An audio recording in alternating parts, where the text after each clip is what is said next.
Once upon a time, in the bustling village of Makondeni, there was a market that everyone loved.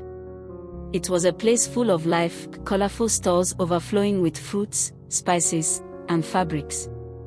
The air was filled with the sounds of traders shouting their prices, children laughing as they played, and the clink of coins as buyers and sellers made deals. The market was the heart of the village, a place where families came together to share stories, buy goods, and enjoy the day. But beneath this lively scene, a dark secret was hiding. There was a man named Jamba who came to the market every week. He looked ordinary, just another man carrying a large basket. People assumed he was a trader selling vegetables or bread. But Jamba was no ordinary man. Inside his basket, he carried something far more sinister. Jamba was stealing babies.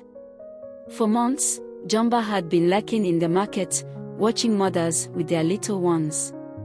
He would wait for the perfect moment, when a mother was distracted, maybe arguing with a trader over the price of yams or looking at jewelry, and then he would strike. Quick as a flash, he would scoop the baby into his basket, cover them with a thick cloth, and walk away as if nothing had happened. The mothers would turn around to find their babies gone. Their cries of panic would echo through the market, but by the time anyone noticed, Jamba had already disappeared into the crowd. The village was in chaos.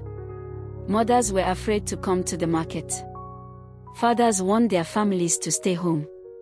The village elders held meetings to discuss how to catch the culprit, but Jamba was clever. He never followed the same path twice, and no one could figure out who he was. One day, a young mother named Adia decided she would not live in fear. Adia was known for her bravery and her sharp mind. She had a baby boy named Kofi, who was the light of her life. She wrapped Kofi securely on her back and headed to the market. Adia was careful. She kept Kofi close and never let her eyes wander for long. She had heard the stories about the missing children and promised herself she would not let anything happen to her son. But Jamba had been watching her. He saw how careful she was and decided he would take Kofi to prove he could outsmart anyone. Jamba followed Adia through the market, waiting for his chance. When Adia stopped to buy yams, she placed Kofi in a small basket beside her as she dug into her bag for coins. In that moment, Jamba moved quickly. He grabbed Kofi, placed him in his own basket, and covered him with a cloth. Then, he walked away, blending into the crowd. Adia turned around and froze. The basket where Kofi had been was empty. Her heart sank, and a scream tore from her throat. "My baby! Someone has taken my baby!" Her cries rang out across the market. People stopped what they were doing and turned to look. Adia's fear was contagious, and soon the entire market was in an uproar. "Who would do such a thing?" a woman shouted. "We must find him," yelled another. Jamba, hearing the commotion, quickened his pace. He thought he had escaped, but Adia was not a mother to give up.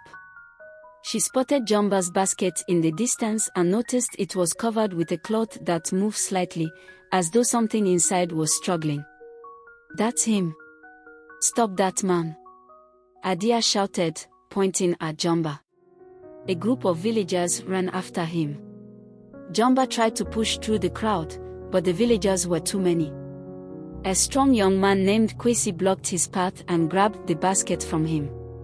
"What's in here?" Kwesi demanded. Without waiting for an answer, he tore the cloth away. The crowd gasped.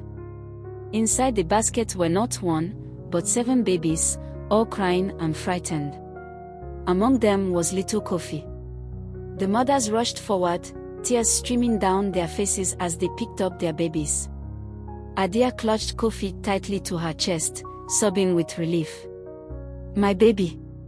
My precious boy!" The villagers grabbed Jamba and tied him up so he couldn't escape.